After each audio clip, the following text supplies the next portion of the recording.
Yeah. I have no passport, so I cannot fucking go there. Wait, you can't leave the country? No. Because you're a felon? Because of very other things. Who the knows? I never went back and got a passport, really. But can you Why now? can't you now? Because they say I got a warrant in Seattle. They say you got a what? A warrant in Seattle. For what? Like it's a misdemeanor warrant for not going to anger management class. Okay. You know, and they won't extradite me. They won't extradite me, but, you know, if I want to give myself, like I've hired attorneys to call them and go, what do we need to do here? This happened in 1995. What is it that we need to do? But what happened? What did you get so angry about? What was this? Well, in Seattle? Yeah.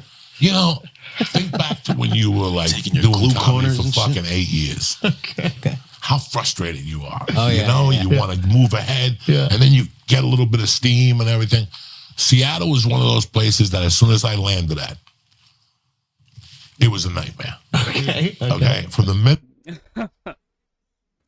As someone who lives here, yeah, man, it's a dumpster fire, brother. It's probably not even this guy's fault. I landed in Seattle. Okay. I got there on a Saturday at like 2 in the morning. Mm-hmm. By 11 in the morning, I already had police contact. Why? Jaywalking. Wow, it's a little bit different now, bro. They don't give two fucks anymore. But that's great. Now, where you from? Yeah, New York. Anybody here from any other place except Florida. New York? Texas. Florida boy, Texas boy. New York. India. Let me ask you a question. If I just pulled you out of here one day and put you in a city, and all of a sudden you're like, why am I waiting at this corner? There's no cars going by. Why are these sheep waiting on this corner? Yeah. And you get on the thing, and some cop pulls up to you. 3 bicycles came up to me. And a guy like a walkie-talkie. Do you know what you did? And I'm like, not really. I'm from New York City. We Jay. You got caught by the bike police too, man. Bro, that's rough, dude. I'm sorry. I'm sorry, brother. That's great. Walk all the time. Yeah. You take your life into your own hands. Yeah. They had 6 cops there with walkie-talkies. Turn around. You jaywalk. I couldn't believe it. Yeah. Yeah. I go, is this for jaywalking? Oh, yeah. You can't jaywalk in the city limits of Seattle. It's 100. Okay. You think that I was really like, oh, you gotta do it. They gave me the ticket. I didn't think I was going to stay, but I ended up staying. And one day I get up in the morning, I'm smoking a joint, I hear boom, boom, boom, boom, boom. The is this? Mr. Diaz, Seattle police, step out. You missed your court hearing. For fucking jaywalking? That's crazy. For fucking jaywalking? Yeah. I can't believe they came to your house. That's wild. Now they just try to take your money. You know, they just try to milk you instead now. Yeah. As soon as I could kiss her fucking dead. And then I had a girlfriend. Yeah. I had a girlfriend for like 6 months. Chinese Great girl. And one day she says to me, I don't know how to tell you this. When I was in college, I used to fuck this guy for money once a month, and he let me go, and now he wants me back, and I don't know what to do. And I'm like, ugh, I need this shit. And this is after a divorce. I just almost killed somebody in Boulder. This is after a ton of shit going on. This guy comes to Seattle. Bro, I'd be like, all right. I mean, there's the door. Go fuck yourself. You know? Go fuck yourself. What the fuck is wrong with these people? You can't. Oh, man. People are dumb as fuck. The guy who wants her back. Yeah, and comes to a club, and we get into a fucking fist fight, like a pushing. Can I ask one question? Was the pussy crazy? The pussy was crazy. She's crazy. Okay. Full circle. It's coming together, guys. We figured out why. If it's a man problem like this, we know why.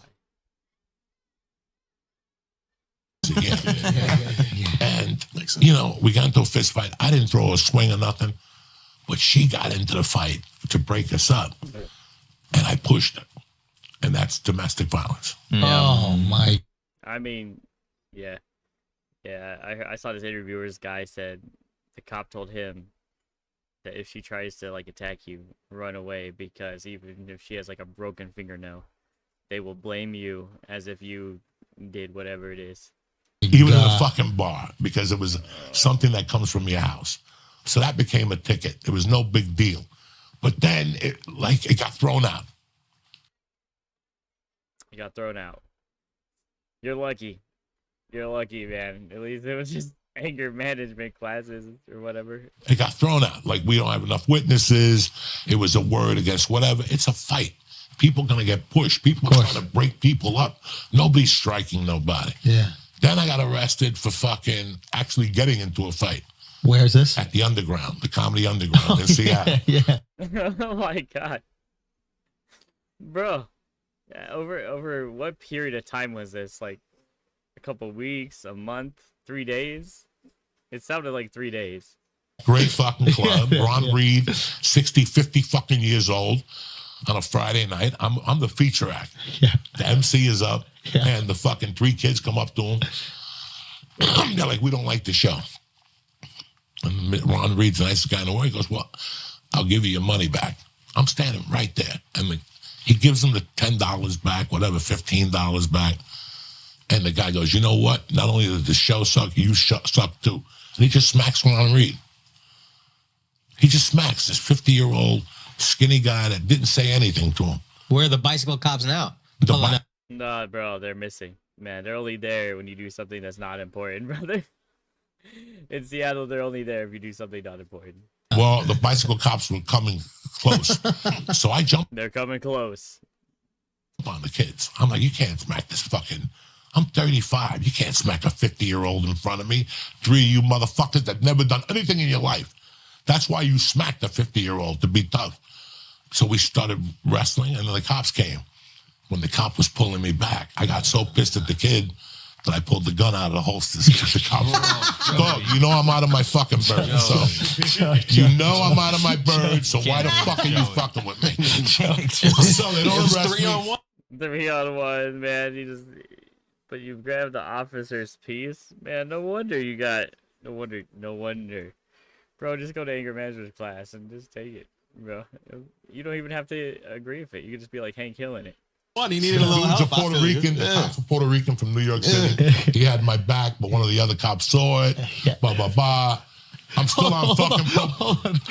What did the Puerto Rican do? He loved me. The guy was cool. He was always upstairs. And now I'm on stage with my shirt ripped, my hair all fucked up, because you know we got to get paid. I didn't come down here to fight people. Yeah, buddy, make that money, man. Yeah, what's a little fight? just get back on stage and do it anyway. I came down here to get my $50 as a feature act. Yeah. So they're like, Joey, are you okay to go up? Fuck yeah, my shirt's ripped. You still got the gun in your hand? No, the gun is, I'm up on fucking stage, and the place is surrounded by cops, waiting for me to get off. Bike cops and shit. And I'm up there fucking, what the fuck? Now, were you murdering?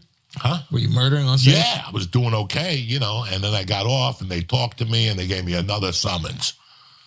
But that summons went back to the fucking probation department. Hey. And now they're like, we want you to go to anger management. But in the meantime, I'm getting a deal from CBS. Wow. The guy from CBS is up there Thanksgiving to see his mom, sees me on stage. No. Hell yeah. Bro, that's cool, man. What a cool story. Can you imagine this dude from CBS? This guy's like, bro, this dude fought 3 people. I saw him do it, man. Or at least I heard about it. Then he gets on stage, kills it. We gotta get this guy money. And anger management classes. Perfect for a fucking pilot. We're flying you down to LA. The process is in, and I got all this shit going on, and these motherfuckers in Seattle want to throw me under the jail. Then I got arrested for a stolen car. Where? But Seattle, possession of a stolen car.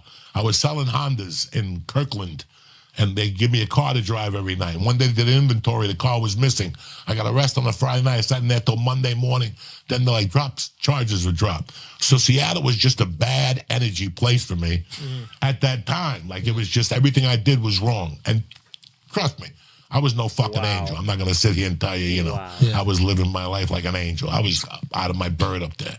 So after I'm going to CBS had to step up and go to court and go like, we need this guy for this fucking pilot. Wow. Yeah.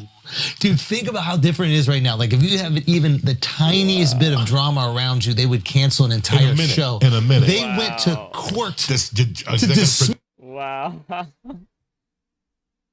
They went to court to save this dude. For no fucking reason. That's dope. That's the coolest thing I've seen and heard in a while. This really liked me. Discharges. The name of the thing was Bronx County, and they needed me because I was they wanted somebody Spanish that didn't look Spanish. You know how that goes. Oh, yeah. They were still 98. The good ones. Yeah, we want a Hindu, but we don't want a Hindu. Yeah, okay? yeah. So we'll hire a Mexican and put Scotch tape on his eyes. like when they go to Benihana. You ever go to Benihana? There's no Japanese left. They'll hit you with Carlos. He's throwing knives up in the air. Knives are stabbing people. The cartel is in there. He's cooking with a switchblade. Like, what are you even With a doing? switchblade and shit. Hilarious when you go to Benihana. There's no more Japanese left. They don't want to work. Oh man, that was fucking that was great, dude. Flagrant clips, man. Joey Diaz is a funny guy, man. He is a funny ass guy. I was today years old when Pirate Software, a person who's been working as a game dev for Blizzard for 12 years allegedly, his father exposed him. I did not expect to ever say a phrase like this. Bro, you know you got it bad when your father's like, yo, you're kind of a retard. Out the gate swinging Nux, man. I like your little avatar guy. I thought about being a little avatar guy, but then I'd have to spend money on a little avatar guy, so I could have been you. I could be just like you. But use your Jew connections, right? So use your Jewish connections and make me get 10 viewers. Right? 10. Not even that bad. If they can listen to your voice, they can listen to mine. I sound like a child. You sound like a man-child. I never thought one of the biggest Twitch streamers on the planet would be exposed by his own father, but this just happened. You think it never gets any worse, but it got worse. So his father exposed him, his old furry role. I probably shouldn't have replied. I just realized that it was an hour ago. My bad, Nux. You'll forgive me. They don't care about me anyway. Okay, they're gonna watch you. Porn messages got leaked onto the internet, much to his dismay. What? I didn't know people did that for real. I thought it was just like 3 weirdos and a bot. Good job, guy. And also, Code Jesus, who I've covered in the past, has popped out with another review. He found all of his off-stream code, and apparently it's even worse. Code Jesus.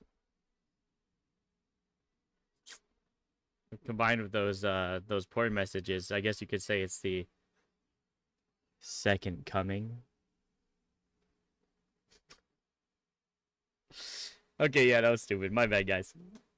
All right, you will. And by guys, I mean Jerry. Yeah, pretty much just Jerry. Jerry's my boy. And maybe Megan. Oh, nothing and be happy, says Pirate Software. You have to realize his entire downfall happened because he couldn't say, I'm sorry I fucked up. That's literally why his entire downfall.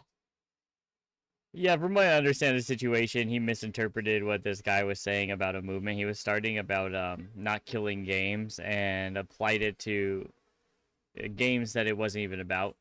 So, hey man, sometimes you just gotta be like, I'm sorry, my bad, I was a little retarded. For me, that happens a lot, right? So for me, that happens a lot. For other people, not so much, but for me, a lot. Happened. You don't understand how fucking insane it is, but that's literally what happened. If you need the TLDR, I've made videos on this guy in the past. However, if you want to actually know what's going on, essentially there was this movement, the Stop Killing Games movement, where essentially we don't want giant corporations to be able to retroactively destroy products that we buy. Now, I think this is a perfectly reasonable thing to do. I think this is I think it's fair. And, it's, you know, we should have a Bill of Rights for digital products at this point. Since there's so many of them and they dominate certain markets, I think we need to have the ability, we need to have some sort of rights for games that we purchase. I don't think they should be allowed to lease us the right to play a game. I think if you buy something, then you buy it. perfectly reasonable thing to do. Pirate Software does not. I mean, he's making games after all. Of course he wants to fucking own the games that he sells people. He wants you to own nothing and be happy, so he fights as on the side of the corporations. You will not offend my $4 billion company. Leave my $1 trillion company alone, says Pirate Software. And because he fought against a movement that is purely fighting for consumer rights on behalf of the giant... I really wonder if you bounce up and down when you're talking. Or if that's just your model's, like, action when you're talking. Woke bullshit gaming companies. Everyone started calling him an industry plant. People start digging into him, and it turns out, in my opinion, he is a complete and utter fraud. I'm not the only one that thinks, though. Apparently his dad wasn't a big fan either. A lot of people think, though. Now, the good news is, I said this 6 months ago. So it turns out I have literally been correct all along. Diabolical. Nux is always right award. I'll just give myself another pat on the back. My first video on this guy was 6 months ago, way before this shit happened. I said he was going to have a massive destruction. I didn't expect... Yeah, I watched that video. It was pretty good. Good video. It to happen too soon. Listen, I know I'm always right. I just don't expect to be right this quickly, okay? So definitely subscribe because I'm gonna be right more times. It's just statistically it happens a lot. All right. So anyway, Pirate Software to keep you up. He lost 180,000 subscribers on YouTube. Like, listen, I'm not trying to say. If some of those subscribers would like to come to me, that'd be solid, you know? I don't even need 11 to 8K, 30K a month. I just need about 5 of those Ks. You know, pat myself on the back here or anything, but that's very bad. That is like really, really not good. He also got half the views in the last month that he got in the previous month. So that's half the views and minus 180,000 subs. You look at, this is how much he loses every single day. You think it's capped out at recording like 10K, or was that just a coincidence? Oh no, the weekly average. Oh wait, yeah. Anyway, yeah, the day doesn't have like a cap on numbers. It's sad. He could have just said sorry. You know, I don't want him to like lose everything. I just want him to not be a dick. Like, that's crazy. I don't even know what to say. This is a monumental downfall. I never, like, wished him bad. I just never liked him. Okay, listen, I was... Yeah, exactly. Yeah, I don't want him to fail. I just want him to say sorry. Right? Saying sorry. It's pretty good. Simple man, okay? I'm not trying to destroy his career, ruin his life or anything. I'm just fully aware that ego will destroy you, and it has destroyed him. Now, I want this to be... This is perfect. I barely have one of those. I'm the most humble person I know. Very obvious to everyone. Do not send any harassment to anyone. Obviously, we don't condone any of that. You see, on the Nuxanor channel, we have standards. We laugh at the retards. We don't harass the retards. Wow. Hey, man. Leave my people alone. Just laugh at them. So join me on this road because you are not ready for what you're about to see. So first, someone made possibly the greatest compilation in the history of compilations. This is the Pirate Software Worked at Blizzard compilation. Because remember how I told you he's an egotistical fuck? And I've never heard this before, ever. Did he say this? Did he say this? Let's see. That'll be his downfall. It was his downfall. I was watching a video that was critiquing you for mentioning you work at Blizzard so much. I literally never talk about it. You never talk about it. When I worked at Blizzard, I did that for Blizzard. Blizzard, 7 years, yeah. Blizzard. I used to work at Blizzard Entertainment. Used to work at Blizzard Entertainment. You're red team specialist for Blizzard Entertainment. And Blizzard is having worked at Blizzard. I grew up at Blizzard. Blizzard. Game industry for Blizzard Entertainment. Blizzard. Yeah, no, I worked at Blizzard back when I used to work at Blizzard, when I was at Blizzard. For those who don't understand, like, I used to work at Blizzard Entertainment. I know how to do that because I worked at Blizzard. Example of this, when I was at Blizzard, I did so many things. I worked at Blizzard for 7 years. I don't think I'm better than other people. I do think that it's funny because you key on that. There's a lot of people that... I don't think I'm better than people. I never said that. I don't think I'm better than people. I'm just better than you. No, never. I think sometimes the things that I talk about in regards to those types of things is misconstrued as arrogance or boasting. But in reality, I'm just trying to give context. He's actually more humble than anyone. Well, that's impossible. I'm the most humble person I know. How could he be the most humble if I am the most humble? Make it make sense. So that If is that the makes problem sense. right there. So Yeah, that's the problem. You're a liar. I want you to listen to this phrase. This gets Yeah, I'm amazing, but I don't say I'm amazing to flex on people. I just I'm just amazing all the time. I have more testosterone leaking out of my pinky than most people do out of their whole forearm. say I'm amazing because that's life. it's misconstrued as arrogance, but in reality, it's this. Yeah. That is the most arrogant statement on the planet. The psychiatrist killed him, bro. Saying Job roasted. I like that mental health doctor guy. He makes good content. And I like learning about his like culture and stuff that he integrates into his content. I like that guy a lot. Listen, I know a lot of people think that when I say that I'm rich and fucking awesome, it's because I'm telling them I'm rich and fucking awesome. It's not arrogant, it's just true. All right, dude.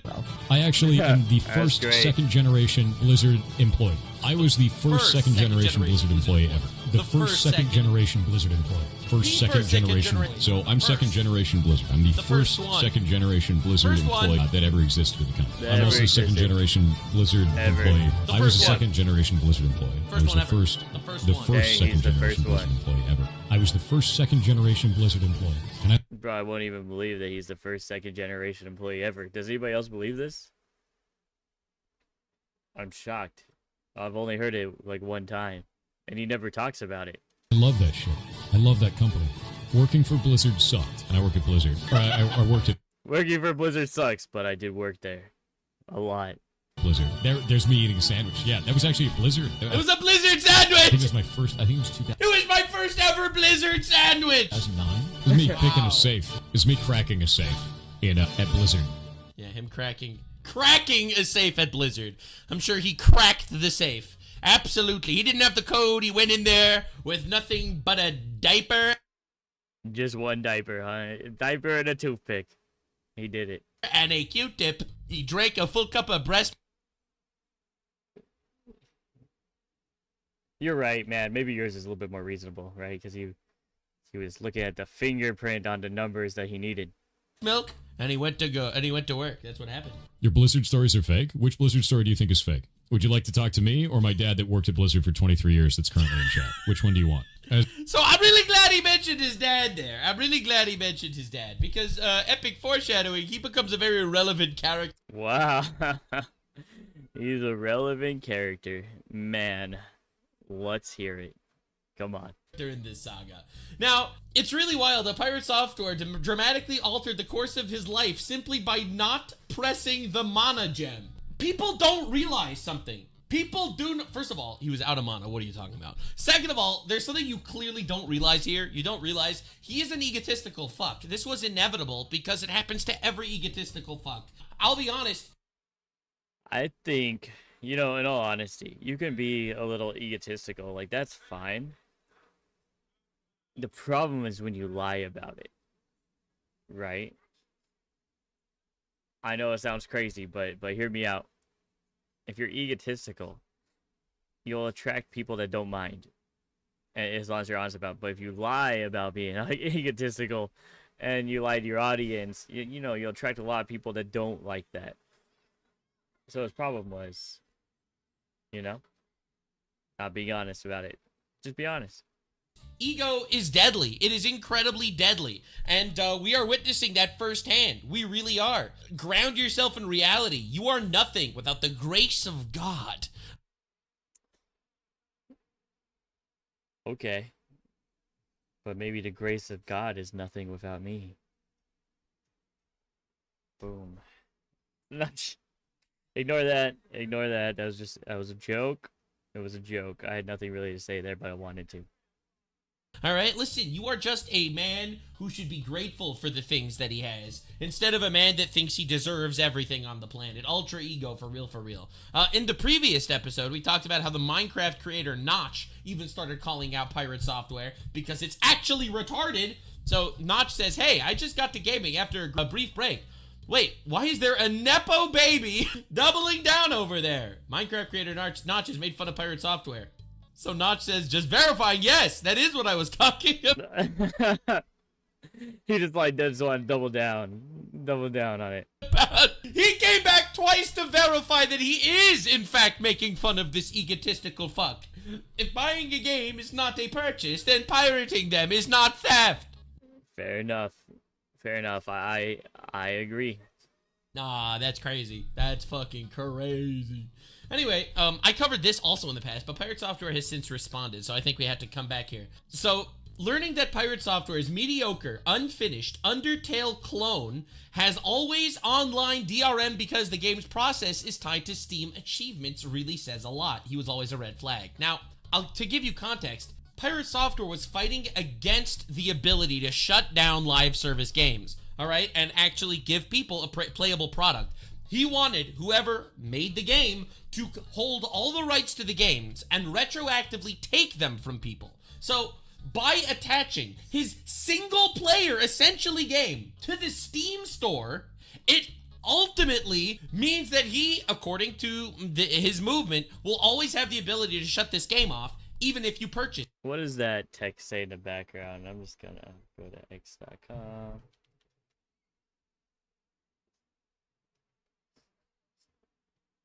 I don't need to edit profile. What was that person's name there?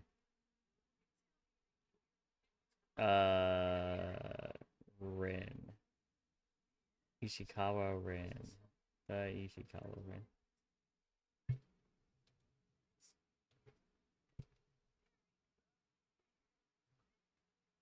Alright.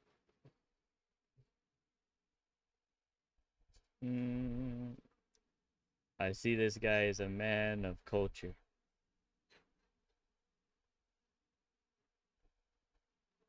Just standing on the ears. Alright, hold on. Let's see. How far down could this possibly be?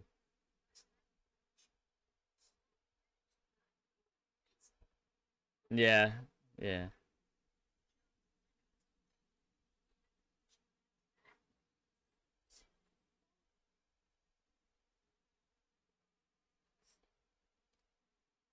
Oh, I agree.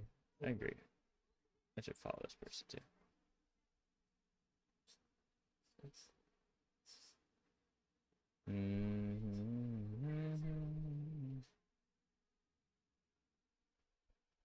Stop killing games. I mean, he talked about it.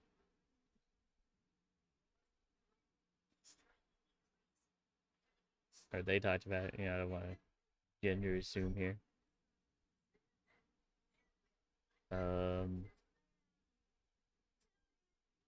Anime.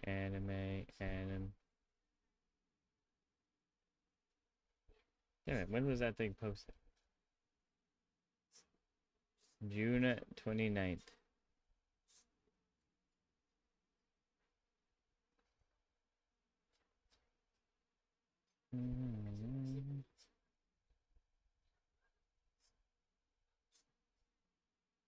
My God, you tweet a lot.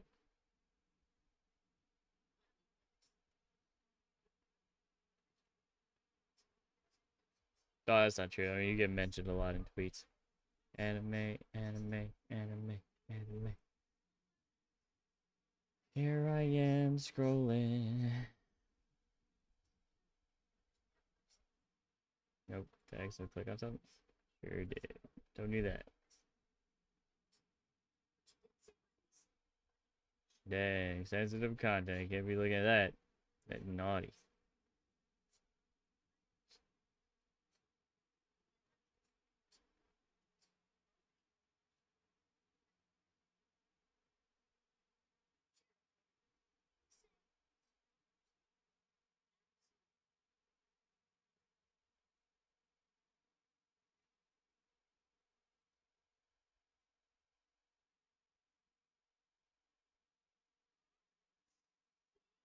The original Half-Life is good. That's a great game.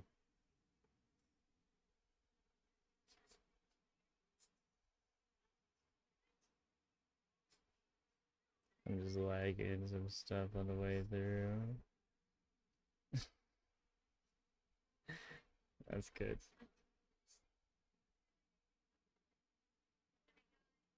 Yep. Yep.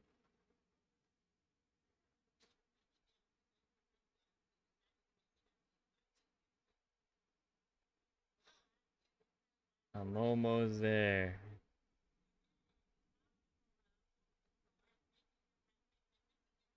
Oh my god. That's great. That's great. Okay. I'm just gonna go like this. Super fast. Are we there? Alright, are we there? Alright, are we there? June 29th. There should be any... Oh.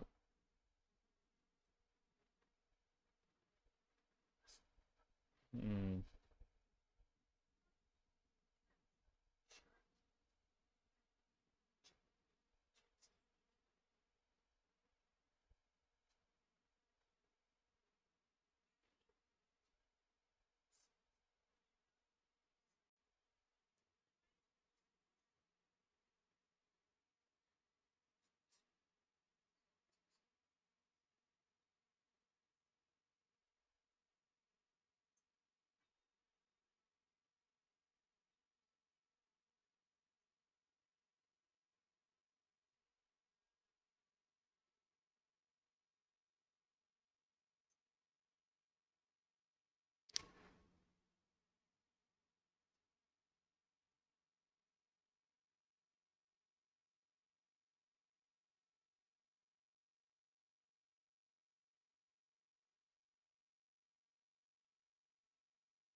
Hmm. Well, they may issue an apology on it, but hey, you know what? Doesn't really matter. He's still kind of a piece of shit for his take. Is that you could spend $20 on this game, or $60 or $80, whatever it costs, and he could retroactively end it if he wants. Because technically, it's considered a live service game, because in order to get awards in the game, it goes through the Steam store, which is online. So Pirate Software says, hello, this is completely incorrect. Heartbound does not have an achievement-based I went through all that effort to find it, and I was reading it. Like, he was going to read the whole time. The short you may have seen for it is this. You can see it in the background. Further, you could read about the check system for Heartbound here. It runs fully online. Never, nor will have a required an internet connection. It just connects and checks to see if you are playing through Steam. Your post is misinformation, now liked by 40,000 people who don't know what is actually going on. So, just wanted to clear things up. He did, in fact, respond to this. Except he lied! All of them are very simple. The way that I did this is quite funny. I tried to find a way so that our game wouldn't get pirated, because it'd be easy to pirate it. We knew that That's why he's doing it. you could break Steam DRM very quickly. This is your save file. When you first start the game up, it actually checks what achievements you have, and it unlocks powers based on your achievements. Cool. All right, so it does check your achievements and unlocks your powers based on the achievements in your Steam. It made it unpiratable. So he's claiming that the reason why he attached the achievements to the Steam store was to just make it unpiratable. All right, so first of all, he's admitting that it is attaching the achievements to the Steam store. And second of all, unpiratable, you say. Unpiratable. Piratable. And then this fucking guy, I'm not going to show you how he does it, but he puts on he has a speed run clock in the corner, and he just speed runs pirating the fucking game. I can't. How do you take this many L's, man? How does this even happen? How can you possibly take this many L's? I don't know what the hell they were expecting, dude. That does not make any sense. And Yeah, if you, he was out of mana, or in his defense, he was out of mana. What are you talking about? Now, I have to show you this clip. I think this is the most demonstrable clip I've ever seen in my entire time, in my entire life. He got exposed by his dad. Has got to be the craziest shit in the universe. So first of all, his dad looks a lot like Boogie 2988, probably a coincidence. And bro destroyed him. Come on. He just has thick glasses, okay? He's way... Actually, I haven't seen Boogie, that guy, in a while. So maybe that dude lost a lot of weight. I will forever think less of Thor because of his dad. My birthday, and you missed it. You didn't call me. Neither did your brother. You guys both ignored me for my birthday. Immediately, you're a shitty guy. How the fuck do you... Yeah, bro. Also, man, you probably should drag that drama on the internet. Personal opinion. not text your dad on his birthday? Or at least the day after his birthday, or say, I'm sorry, I forgot, right? That's what I would say. If my dad said this to me, I would feel terrible, and I would say, I'm so sorry, I forgot. Because I actually believe in a little thing called the fifth commandment, honor thy parents. All right, literally, this is the building blocks of morality here. Okay, come on, dude. I mean, you'd think you talk about him enough, you'd at least text him happy birthday. So he probably apologizes and says, I'm so sorry I forgot happy birthday, right?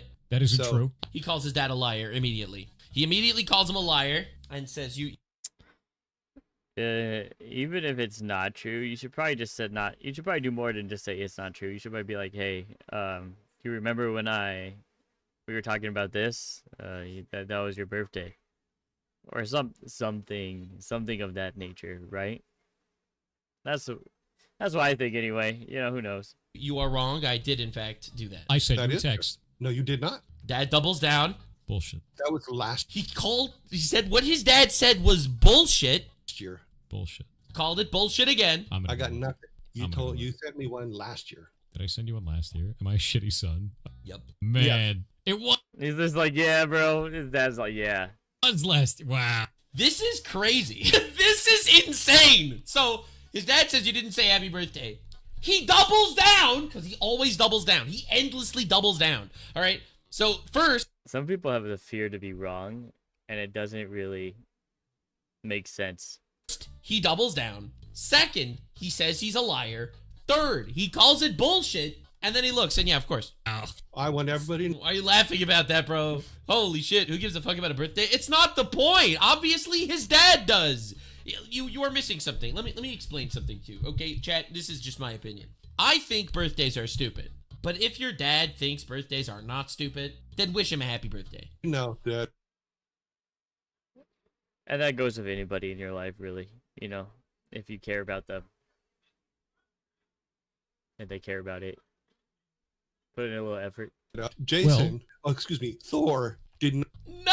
He called him by his real name. Oh, sorry, Thor. I know that's what they call you these days. Not say anything to his father for his birthday a month ago. Jason. If it makes you feel any better, I didn't text you anything after that last happy birthday, so it's still the same one. Right, so he didn't text his dad in a year and a half. Cool. Wow. No. It still counts. Your logic sucks. And because he's such Your an logic egotistical fuck, such an unbelievable douchebag, he refuses to take any blame. This sucks, bro. Does his dad suck too? Perhaps. But this is not an exposed video on his dad. This is like a gigantic pussy move, and it's like every single time it Yeah, it's kind of... That's rough, man. I'm sorry, Mr. Dad. Like, you should have got a happy birthday.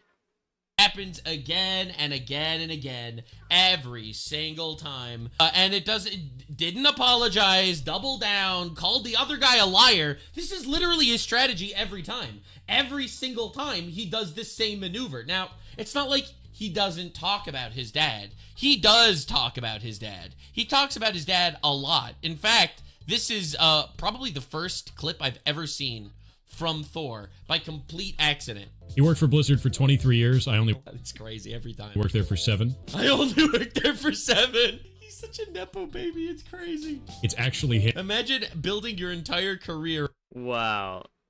I can't believe you're saying that that's him.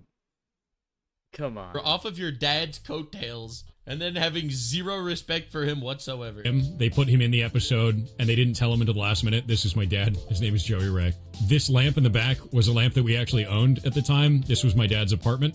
They based the WoW guy from South Park off of him.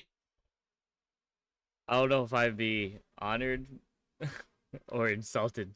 That's a tough call.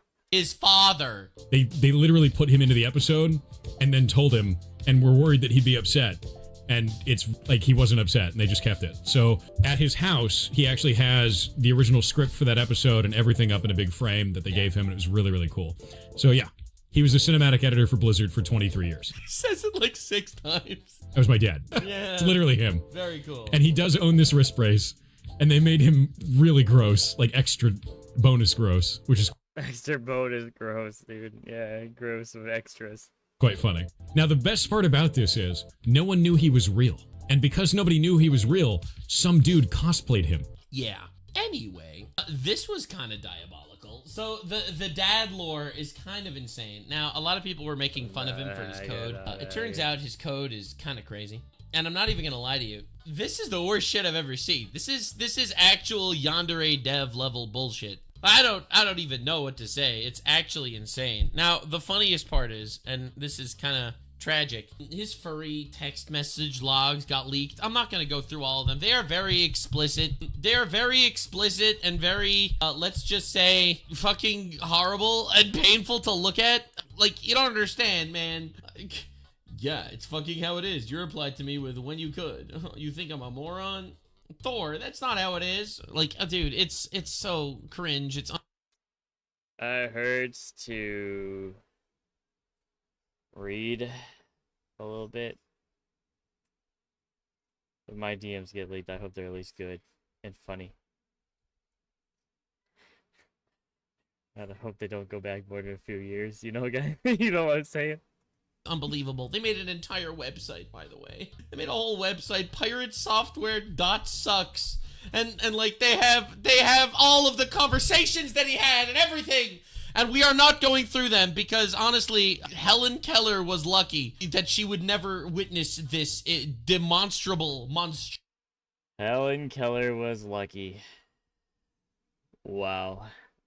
Atrocity. Like, it is incredibly, wildly explicit, disgusting, furry porn shit. Like, I'm not saying this to humiliate him. I'm just talking about how he got obliterated, like, to such an insane degree. Like, he got mega obliterated. It's like fucking vor porn, furries swallowing each other and burping down each other's throats. If you value your sanity, don't read it, okay? Do not. Well, you know, you say not to read it. It makes me want to read it, but I also don't want to read it. But I kind of want to read it.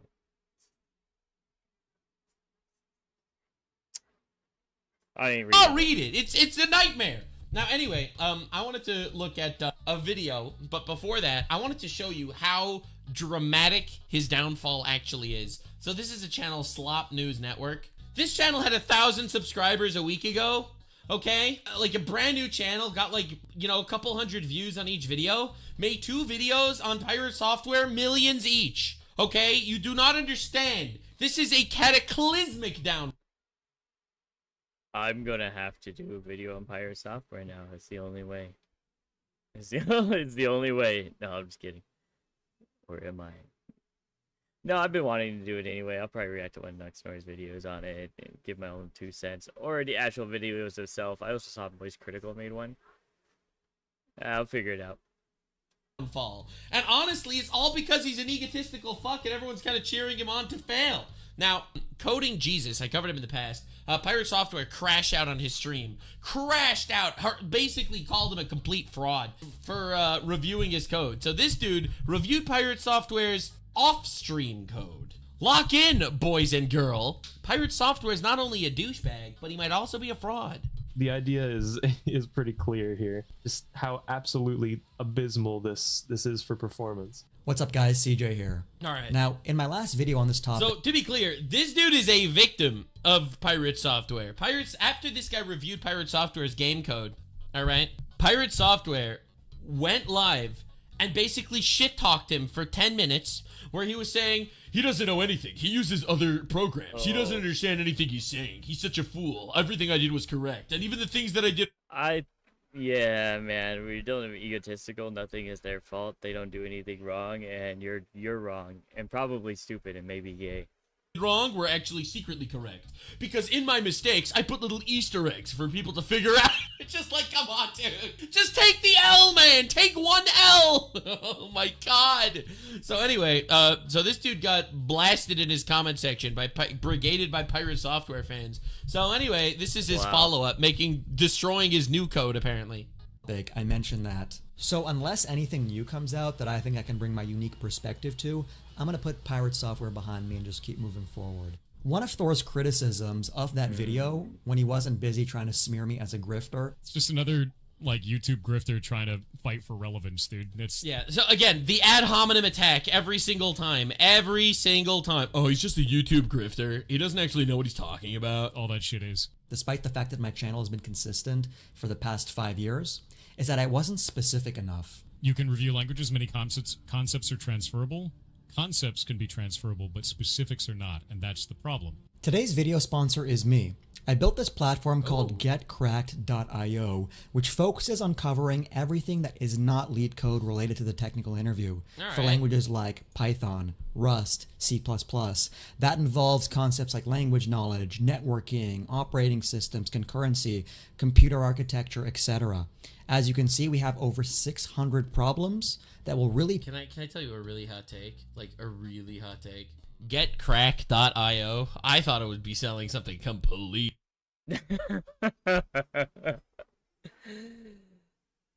Me too, but at the same time, I thought he was like a millennial or something. Where it's like, yeah, got cracked out here, or however you say. I don't even know how you say that right, but you know what I'm saying. Or do you?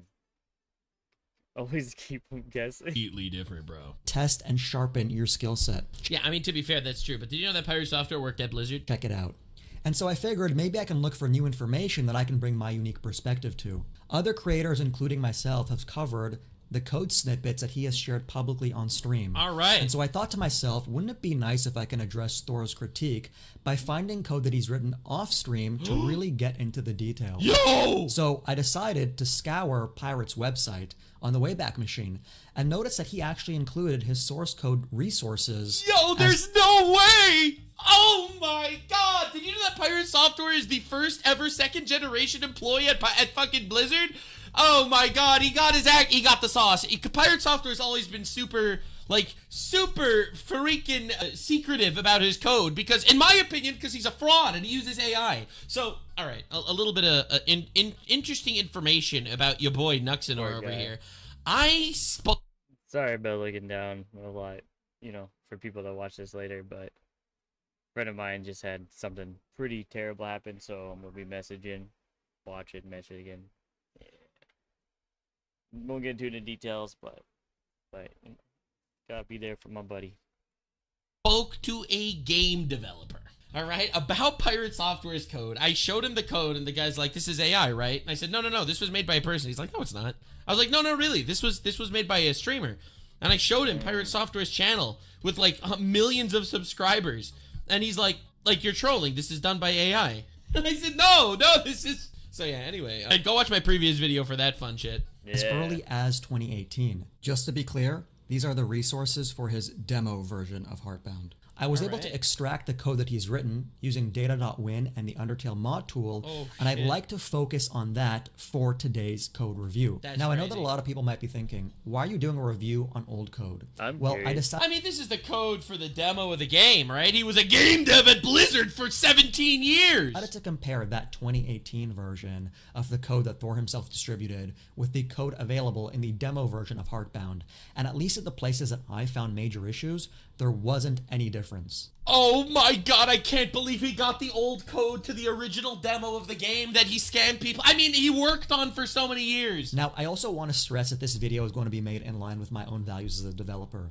That being that we are reviewing mistakes so that others can learn from them. All right, so I am making this video for the value of a retard detector. It is not for anyone to learn anything. We are just going to be making fun of retards today.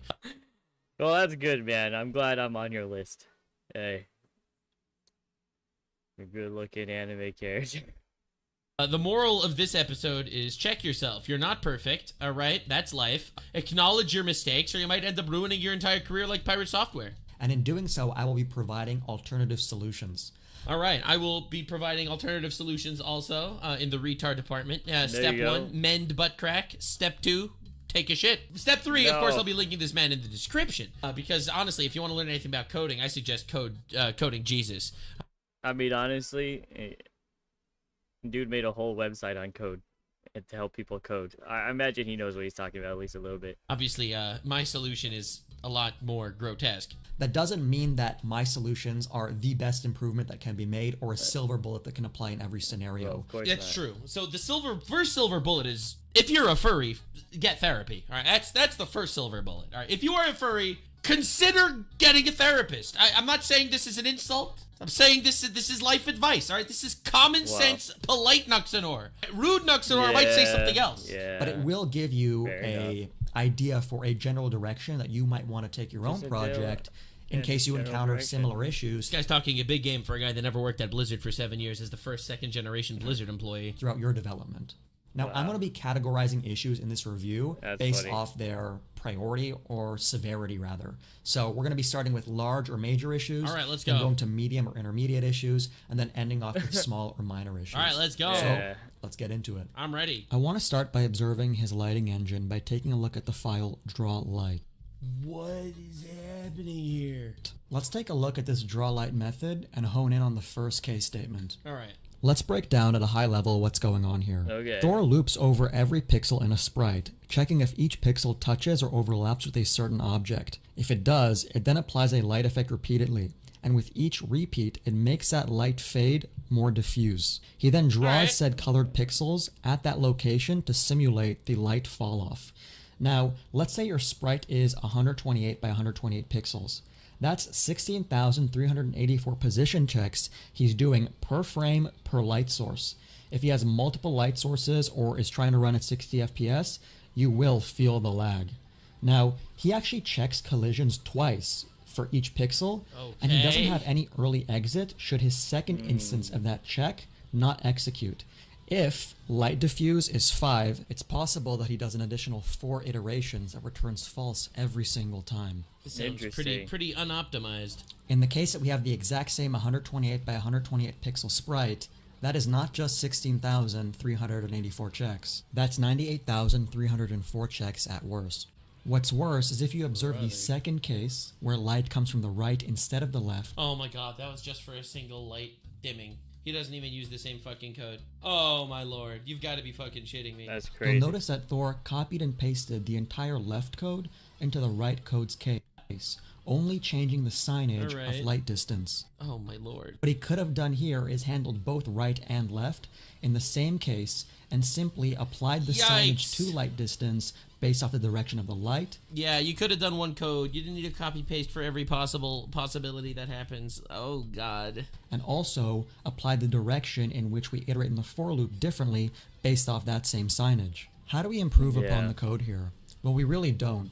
We throw it out in favor of layers, surfaces, and shaders. This isn't being polite. Listen, man. Listen, here's how we improve the code. You kill it with a knife, you stab it, twist it, and fuck it in the face. We rebuild it from scratch. I decided to bring on a game dev who has years of experience in Game Maker, working not only on his own hobby projects, but also as a contractor for a studio in order to explain this fundamental concept. I'll just draw a little diagram. This is basically how his code works. He has a sprite that basically looks something like this.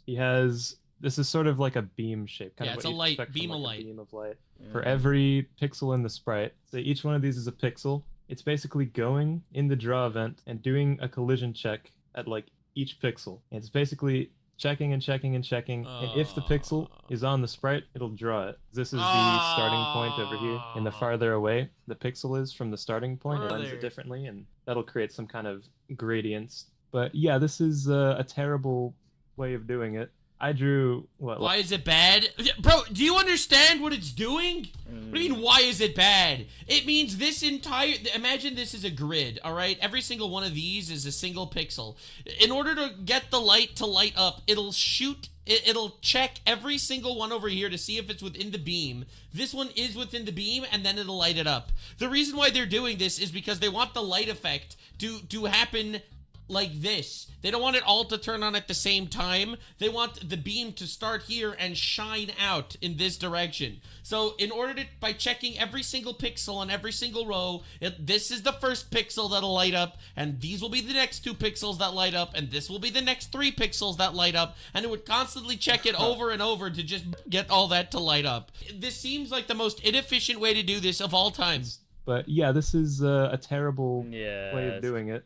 I drew, like 5 pixels here? Yeah, you have to realize he drew 5 pixels, but this isn't 5 pixel diagram. This is a 1,000 pixel diagram. This is like super scaled up. A sprite like this would be like hundreds and hundreds of pixels. Yeah. And to check each of them on the X and the Y like coordinate, like every single frame for every single like object doing this is Nux, shut the fuck up. Jason worked at Blizzard. You have no clue what you're talking about. True. I do apologize. That honestly, you're so right. You are so right about that. Yeah, you may not have heard this, but he's the first Nepo baby Blizzard employee. going to be like abysmal for performance. The way that I had suggested would be better is you have the sprite, same one, and also any other sprites you want to do this with. So keep in mind, if you're using this system, every single other object that's like a light beam or whatever is going to have to run this code like independently of each other. With this method, all the objects at once, say you just have some random other objects over here that you also want to... Yeah, that's crazy. Oh, excuse me. I imagine that this would cause a lot of lag. An unbelievable amount of lag, the way it's done. to be light sources or something, I guess. All of them at once can draw themselves onto a surface. A surface is basically a picture almost, just made of pixels. You can make them any size you want, but in this case, all we'd have to do is make the surface the size of the camera. This would basically just be starting point, wherever the camera is in the room, right here. And these are all the objects that the camera would be seeing. We would just create a white surface, basically, just a surface that is just completely opaque. Yep. And these objects will draw themselves onto this surface. And before they do that, they'll set their GPU blend mode to subtract. So what that does basically is if I were to draw like this square here onto this white surface while the GPU mode is in subtract, it'll basically just erase right here. Like it'll take a chunk out of this white surface basically. And this area here will be like transparent on the surface. Like the pixels will have an alpha of 0, meaning you'll just be able to see through them basically. That's so all these objects just need to draw themselves onto this white surface. And this basically makes it like, it's kind of like they're like little cutouts basically. And then what you do is you have a separate surface, and this is very common. A lot of lighting systems will use a surface like what I'm about to describe, where it's just completely like transparent, and then any light sources or gradients or light beams, whatever, draw themselves onto this surface. Most lighting systems you'll see, unless they're using shaders. Wait, so is this like a common lighting system? You just check immense groups of pixels at a time instead of just I don't know. I feel like. So anyway, that's that, man. I'm going to. I'll have a link below, so that when this gets posted, it'll be you'll be able to see the rest of it. But wow, that was. Yeah. I have no passport, so I cannot fucking go. That was crazy. Well, let's look at a pirate software.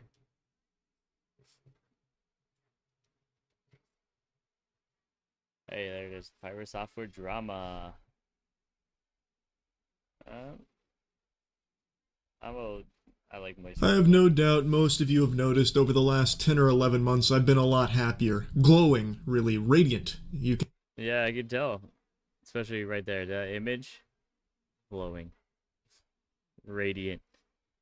I like your crane game in your room. You can tell probably just from my voice alone and this striking smile.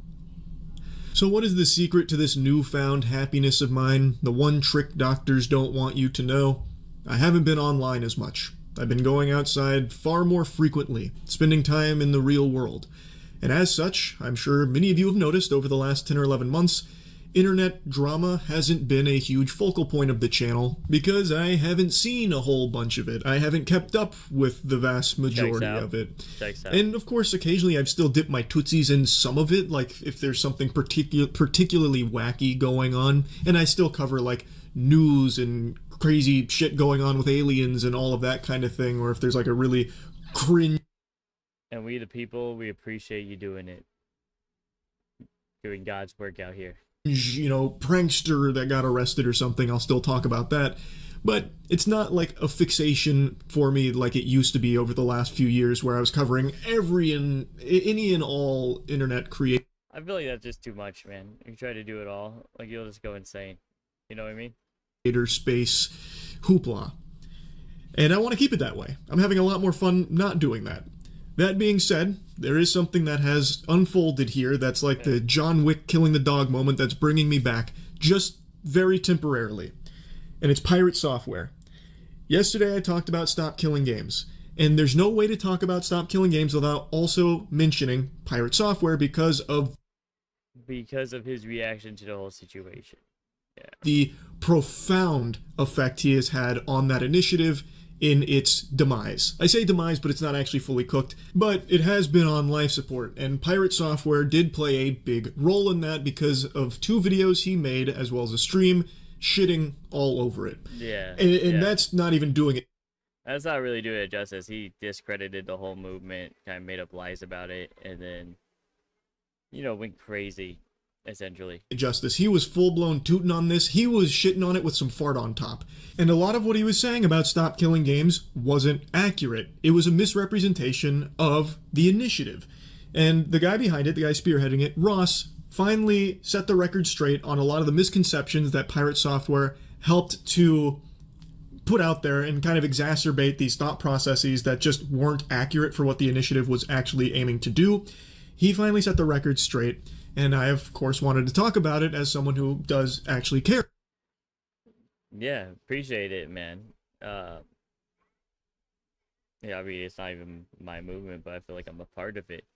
Yeah, what he did was, well, irresponsible at the very least. Care about it. Now, as I've said, I've been a little more off the grid. I bought a fucking farm, so I've been, living off the Lord's land recently, and I've missed a lot of the internet happenings. So Pirate Software's previous anime arcs of drama, like with World of Warcraft, and the one after that, and the one after that, and the one after that, and the one after that, I didn't pay a whole lot of attention to. I only got little tiddlywinks, little morsels of lore about it in a few clips, so I never really even understood what was going on there. So Pirate Software's response to everything that happened yesterday really caught me by surprise. That was a subversion of my expectations.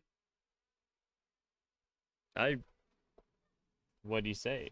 I'm so lost in all this, What do you say? Bigger than Game of Thrones Season 8. Yeah, Hutcher, I did. I think it's really hilarious to me that entire community is so butt mad at me for putting out a video. Butt mad. So butt mad at me. What does that even mean? 10 months ago about their stuff, and then not being refuted, and now it's my fault that everything is going wrong for them. I cannot believe his ego. His ego is so out of control, I feel like he's only a week or two away from exclusively referring to himself in third person, like Stone Cold fucking Steve Austin. And that— Bob Dole is for the people. Bob Dole is, supports America first. Bob Dole. That's the truth, cause Pirate Software said so. Some shit like that. It's crazy. Stone Cold Steve Austin, pretty funny. Easy how he's responded. The smugness is nails on a chalkboard. It just makes you feel icky listening to it. And he goes on that same talking point multiple times in the clip about how, like, I guess I'm fully to blame. I guess because I made those videos 10 months ago, it's my fault entirely that this whole thing crashed and burned. Yeah, I hate it when people use, like, this sort of method, too, instead of just, like, addressing it. When they say, well, it's all my fault now. Because they're being disingenuous. Yep. Oh boy. Time to play a sad song on the world's smallest violin for the Stop Killing Games movement. All because Big Bad Pirate Software took it all down by himself. I know you're upset, but you're really funny, so I'll tell you that the wrong way. Like, it's crazy. No one's saying that. Like, there is no one out there that is saying it is entirely Pirate Software's fault that Stop Killing Games hasn't been more successful in its endeavors. But there's irrefutable evidence that you had a detrimental effect, a majorly damaging effect on Stop Killing Games because of your misinformation that you spread about it in 2 videos and across all your streams, and not once have you bothered to correct that record. And he has said— Yeah. Like, it was proven what he was saying wasn't true, and then he didn't do anything to correct it. That it hasn't been refuted in 10 months? That is fish paste. That is turbo horseradish. Go to your own comment section on your videos to see everyone refuting you, as well as the innumerable other gamers and voices out there that have taken down those talking points and debunked a lot of them and proven that you just didn't understand it. And that is the big problem. No one hates Pirate Software because he doesn't agree with Stop Killing Games. The reason so many people are angry at him, myself included here, you can disagree with the movement all you want. If you don't like the initiative, I'm not your fucking dad. You make your own choices there. But the reason so many people, myself included, do not like how Pirate Software is handling all this is he is refusing, outright refusing, to just admit any level of fault, that he was wrong about anything. And that couldn't be more clear from these clips as well as his tweets that he's made. It's actually his tweets that really sent me off the fucking rails here, off my gourd. Let's start with this little nut. Alright, I'm gonna read this real fast. Put 2 videos disagreeing with your initiative 10 months ago and haven't talked about it since. And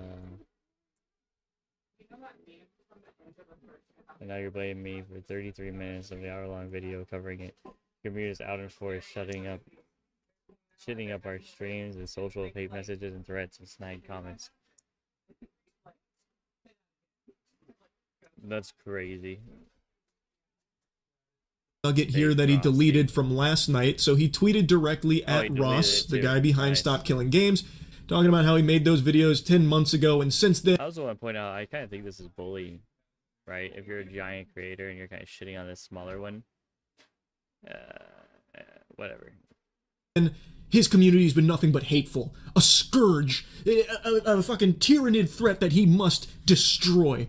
Your community is fucking rabid, and it's shit to deal with for anyone on the other side of the argument. Why do you think I haven't talked about this shit in 10 months? Why do you think we auto-mute anyone bringing it up in chat? Because it's been rage bait and shit-flinging the entire time. And just goes on about like how he is the victim of Ross's toxic, terrible community, which is hilarious. I bet you he's the type of person where everybody that's against him is toxic. I'd be willing to bet that. Hilariously hypocritical coming from Pirate Software, when in his videos and his streams, he makes it very clear and is very rude about how much he dislikes not only Ross, but the movement. And it's not like he's being very professional and polite about it, you know, buttoned up. Listen to it. So this was my first encounter of him. Oh shit, no, this is actually really dumb. It's used car salesman garbage. This is shit. It's shit. Not only do I not want to back this, I'm going to actively tell people not to. Yeah. You didn't understand the movement, or you did, and you're just pretending like you didn't. Yeah, you're an asshole. That's kind of an asshole move. That is awful. That is a horrible goddamn direction. That's awful, dude. No, eat my entire ass. The level of stupid that I just had to receive was like sitting on Twitter for 12 hours. This shit sucks. That's a really stupid ass move. That's an incredibly stupid ass move. I think this is ass. This is complete garbage. All of this can eat shit then. I drop the mask entirely. Yeah, he drops. I have no qualms about that. No qualms. They can eat my entire ass. The whole thing. Ass. That sounds stupid as shit. Yeah. I'm beginning to wonder this guy has like an ass eating fetish. Like maybe, right? I'm sure it's Ross and his community that are actually the assholes here. Brother, come on, you can't possibly be calling the wambulance with a side of French fries here about people being mean to you when you are literally the one that started the shit-flinging and name-calling. And by the way, Ross never even addressed this for 10 months because he didn't want to dilute the initiative into just having it be boiled down to drama between creators, which I think was actually very big of him. The only reason he's talking about it now is because it's at the end of its life, and so many people still don't understand it because of someone like Pirate Software misrepresenting it. Yeah, if that was your first interaction of it and you didn't get the full context of what the movement's about, he would have, you know, he could put you off of it just because, you know, a lot of people believe in whatever the creators they like are saying, right? So he's finally setting the record straight there. Anyway, especially if you believe he has like a call to moral authority, right? But he did delete that tweet, but just a little while ago, he made a new tweet, a very long tweet, as well as a series of tweets under it in regards to this whole thing. And in all these words, all this mumbo jumbo, not once does he say he was wrong about anything. In fact, he just continues to double down, even proudly stating he is doubling down. Wow, how incredibly noble, doubling down on things you are provably, blatantly wrong about. We don't need to hit the Jumbotron for the replay on yesterday's video going over so many of the things that he was incorrect about in regards to the initiative. But the point is, that is... I might have to watch that, though, you know, because I didn't watch it. So, it's probably Stop Killing Games. over there, so I'll watch that next. Issue that I really thought that he would address, be like, hey, yeah, I did get this part wrong. You're right, guys. Sorry about that. I didn't mean to misrepresent it. I still don't fully agree with it, but I do recognize that. Yeah, I mean, that would be... If he's this egotistical, I just don't think he has it in him to do that. But, I feel like I'm missing some context here. I'm gonna have to watch the next video. But, I vaguely know of the situation, but I'm not like I'm no expert on it. That I had some errors here in my coverage. That's what I was expecting. That is not what we got. Yep. And it prompted me to reach out directly to him, to talk to him, to see, like, why isn't he acknowledging that? Is there a reason? Like, what is going on there? So I did. He made it very clear he was not very happy with my coverage of Stop Killing Games, which is fine. I think that's totally fine. I'm not going to leak DMs or really go in depth on our private conversation, but the point of me reaching out to him was to talk about his refusal to acknowledge that he did, maybe unintentionally, misrepresent Stop Killing Games, and it led to a just shy of 2 hours, like, circular argument that ultimately got us nowhere. He was more focused on his qualms with Stop Killing Games and really liked to challenge me to prove him wrong about some of his hang-ups with it. And when I would mention, like, the behavior aspect, like, hey, you did misrepresent it, and I'd give him a timestamp, he'd then instead say how I'm wrong for thinking that he misrepresented it. We got nowhere. So I want to just publicly say this again. There are plenty of things you can disagree with when it comes to the Stop Killing Games initiative. I'll put links to it if you want to learn more about it, and you can form your own opinions on it if you want to support it. If you don't like it, that's fine. That's super normal. And I didn't reach out to try and champion that Pirate Software should become, a huge ambassador of Stop Killing Games, out there on the fucking front lines fighting for it. It had nothing to do with that. It was simply about the misunderstanding that he showcased, maybe unintentionally, and the misrepresentation. Well, okay, I'm gonna end there. Good on you making these videos, and I'm gonna go and I'm gonna watch this video from Ross, the person that did it. Let's figure out what's going. I'd like to have a better opinion on it, so. Or asking for a response. Oh, okay, so it skips into the response. Perfect. Now, to be fair, it sounded like he was getting a little closer in this video. Yeah, despite being called 2, it's at least the 4th video he did on this. You want that to stay in a functional playable state. That means the devs have to release either server binaries or somehow carve off the game to be a single-player experience now. That's better, but he's still talking about converting the single player right to the end. He never completely got it. So Pirate Software did not understand the initiative. Maybe still doesn't. At this point, I think maybe he's just being willfully ignorant. Like possibly, right? That means the majority of his critique is about things it would not do, like kill all MMOs. If that passes, enjoy never playing an MMO again for the rest of your life. And taking away from every other person that plays MMOs. It's not about that. It's about, like, say, if the game goes offline, say like World of Warcraft, for instance, went offline, they wouldn't sue you for hosting your own server. That's what it's about. It really wouldn't. And I've explained why in that video, but the short version is companies would have to stop liking money for that to happen. Lots of money. But his number one criticism is that he thinks the initiative is vague. Incredibly vague. Too vague. Very vague. Damn vague. It's vague. It's vague. That is vague. Too vague. Vaguely written. Vague. Incredibly vague. Vaguely worded. Vague. Vague. This is vague. This goes on. Well, from Thor's perspective, his logic is pretty sound for this part. But the thing about logic is it's only as good as your assumed truths. And he's said multiple times now that he thinks the initiative is only about single-player games. So since he's expecting the thing he made up, but that's not what the initiative is asking for, he thinks it's vague. Because for him, it is. Nowhere in there does it say that it's directly targeting always online single-player games. It is vague. Yeah, in fact, if we look at that long definition again, let's add a subsection just for Thor. Single-player games with an online DRM check. Those would already fall under this broader category. So Thor is expecting this.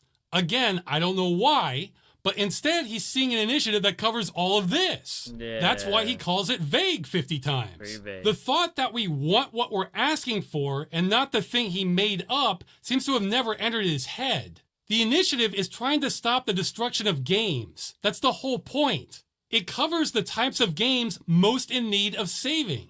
If we only covered this tiny subsection, that would save maybe 1% or less of games that get destroyed. This would do almost nothing.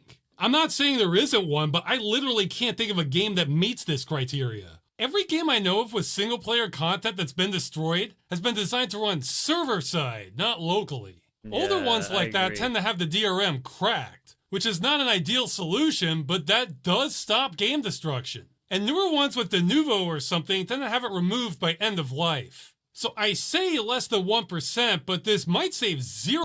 Yeah, so this kind of confirms it for me. Like, obviously, either intentional, like, misdirection or something. Sid Nasty. There's a supercut?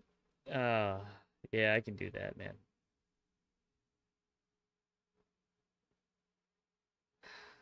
Thor sucks, bro.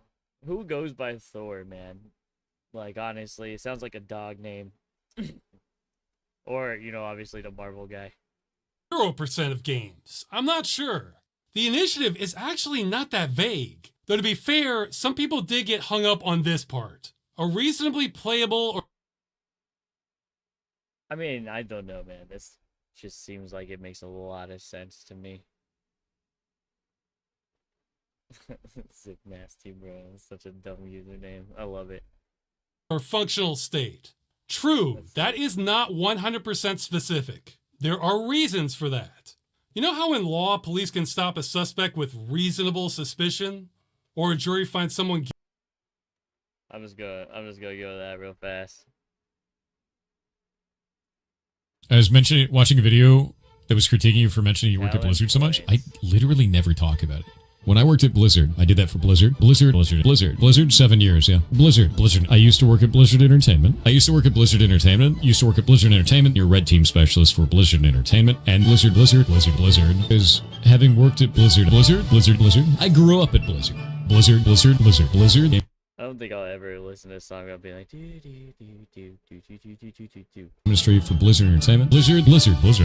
Yeah, no, I worked at Blizzard back when I used to work at Blizzard, when I was at Blizzard. For those who don't understand, I used to work at Blizzard Entertainment. I know how to do that because I worked at Blizzard. Example of this when I was at Blizzard. How do you know so many things? I worked at Blizzard for 7 years. I don't think I'm better than other people. I do think that it's funny because you key on that. There's a lot of people that brought that up. And it's like, I never said that I was. I think sometimes the things that I talk about in regards to those types of things is misconstrued as arrogance or boasting. When in reality, Hold on, I'm just gonna pause right there. That's wild. I think I saw this clip earlier. It's like super arrogant. That's the most arrogant thing I've ever heard. I'm just trying to give context. So that is the problem right there. So I want you to listen to this phrase. Sure. This gets misconstrued in as arrogance, but in reality, it's this. Yeah. That is the most arrogant statement on the planet, bro.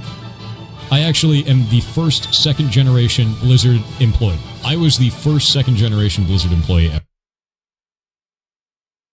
The first second generation. The first second-generation Blizzard employee. So I'm second-generation Blizzard. I'm the first second-generation Blizzard employee that ever existed in the company. I'm also second-generation Blizzard employee. Bro, I bet you wouldn't believe it. But he's the first second-generation employee. Second-generation Blizzard employee. I was the first second-generation Blizzard employee ever. I was the first second-generation Blizzard employee. And I love that shit. I love that company. Working for Blizzard sucked, and I work at Blizzard. Or I worked at Blizzard. There's me eating a sandwich. Yeah, that was actually at Blizzard. I think it was my first, I think it was 2009. It was me picking a safe. It was me cracking a safe at Blizzard. Your Blizzard? Bro, he cracked that safe. I probably didn't have a code at all. He just cracked it with his bare hands. Let's see. Let's see. New to me. New to me.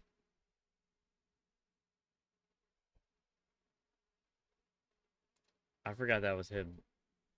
The most hated game dev. PewDiePie is more base than you. No, that's true, dude. I watched this video the other day. He like stopped Google. He stopped using Google altogether, except for fucking YouTube. He did it with like an Asus thing, and it was crazy.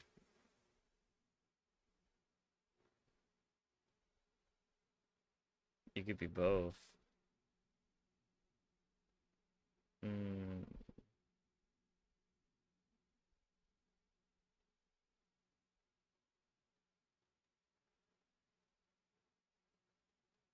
Bum, bum, bum, bum, bum.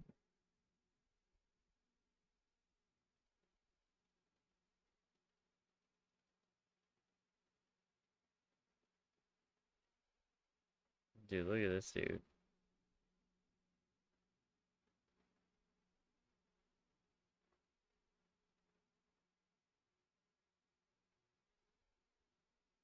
I wonder how World of Warcraft is playing by yourself. You know when you're a kid and you go to school and you have all these friends that have the same interests as you, by logging into your favorite game and playing together for hours on end until your mom yells at you to go to bed. Or maybe the people in your school don't play games with you, but you're such a social kid and you seem to fit in wherever you go. You find it easy to fit in with groups of people online who you can share games with. But as the years go on and you get older, you start to notice that the people that you regularly hang out with in-game are not coming online as regularly as you are.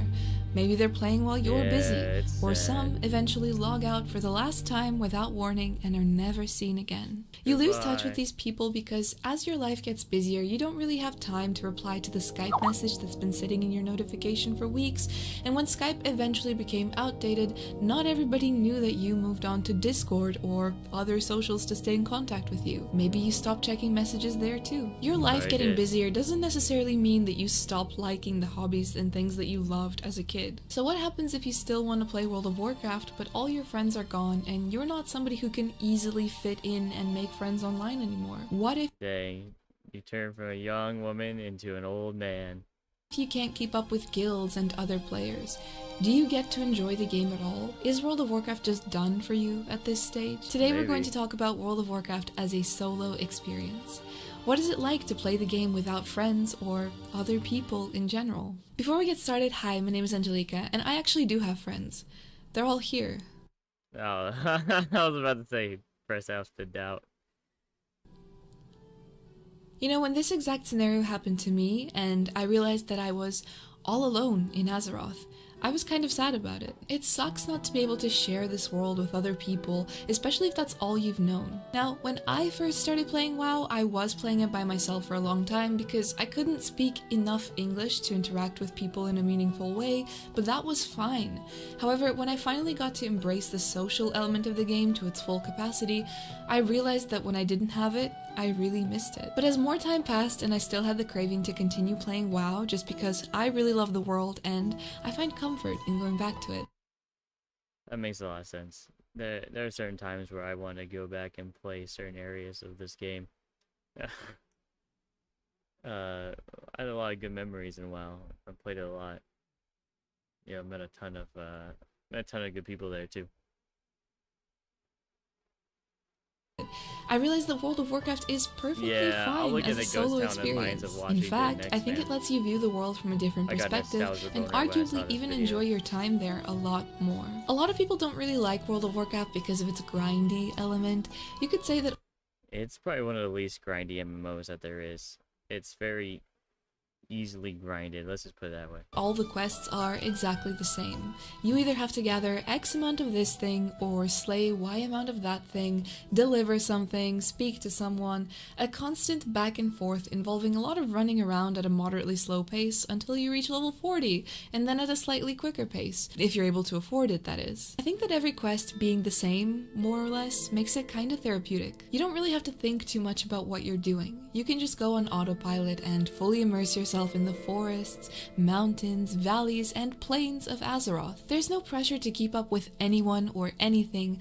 The world moves around you, but you have your own path ahead that will take you where you want to go in your own time. Though this was always a possibility, I only really started to view the world that way after playing Classic in Hardcore. I started this experience myself before the official Hardcore servers launched by using the add-on. This was a third-party add-on created specifically for players who wanted to experience the game this way, and some even say that this was better than the actual Hardcore servers, but I'll mention more on that later. The add-on had its own community website, and there you could see the rules that you needed to follow in order for it to be an authentic Hardcore experience. The rules included things like no auction house, no player-to-player mail or trading.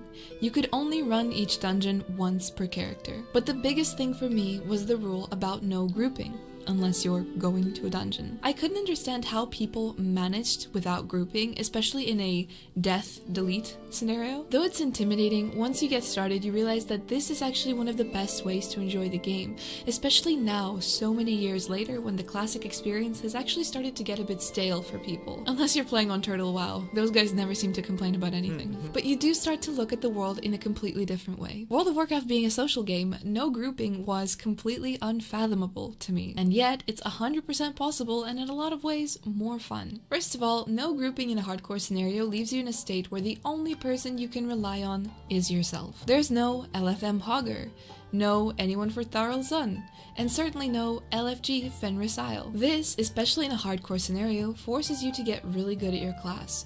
Really try and learn how to get the most out of your abilities at any given level, maybe even consider professions to get you through, since you can't use the auction house or trade with other people, so you have to do everything by yourself. In group scenarios, I feel like very often, particularly DPS classes, can get away with doing Yeah, man, that seems rough. That seems hard. But also, I kind of like the add-on aspect a little bit better than I thought I would. Not because I want to like torture myself or anything, but because of I like the limit of only like one dungeon per. Like to limit yourself in such a way, you have to be really creative, I think. Doing the bare minimum. If you're someone like a hunter or a mage, you don't really have to do a whole lot and you're still able to top DPS meters easily. There's no real need for you to get good at your class, you can rely on other people, and you probably don't even need to fully understand what you're doing at all, and nobody would even notice. When you're alone and you're facing a camp of gnolls or maybe an elite mob for a quest, you have to start using a lot more of your brain to figure out how to defeat the mobs and get out of there alive. You have to exhaust all your resources, plan ahead, and really survive. You need to be making decisions all the time. Is that quest that's in a cave really worth it, or are you going to get whooped when too many mobs respawn at the same time and find you frolicking about? It's all on you, and there are real stakes, because if you make a mistake, you will lose your character right there in that stupid cave. This kind of self-reliance really makes you appreciate playing solo. You're responsible for you. Nobody's holding you back, and you're also able to play the game at your own pace. One thought that I had about playing solo is that you're straight up unable to do certain quests. For example, if you're leveling in Redridge, there are several elite quests there that are kind of a big deal in terms of experience that you get there, and you really need like a dungeon-sized group to get through those. It's true that some scenarios are best avoided when you're by yourself, so you instead get to experience more of the world. Typically, when you're leveling, you have sort of a choice in terms of the zones that you're going to cover in any particular level bracket. Like, you can choose between Westfall, Darkshore, or Loch Modan, or if you're Horde, you might be looking at the Barrens or Silverpine Forest. When you're by yourself, especially in hardcore, you might actually opt to do all of the zones. For example, when you're questing in Westfall, starting at say level 11, you eventually get to a point when you feel a little underleveled, as the quests that you're doing at level 15 are in areas where a bunch of level 18 mobs are walking around. That might not be a huge difference, but in a hardcore scenario, if you have that level 18... That's wild. That is wild. And just like that, I'm going to stop streaming for a bit, but I am going to watch this.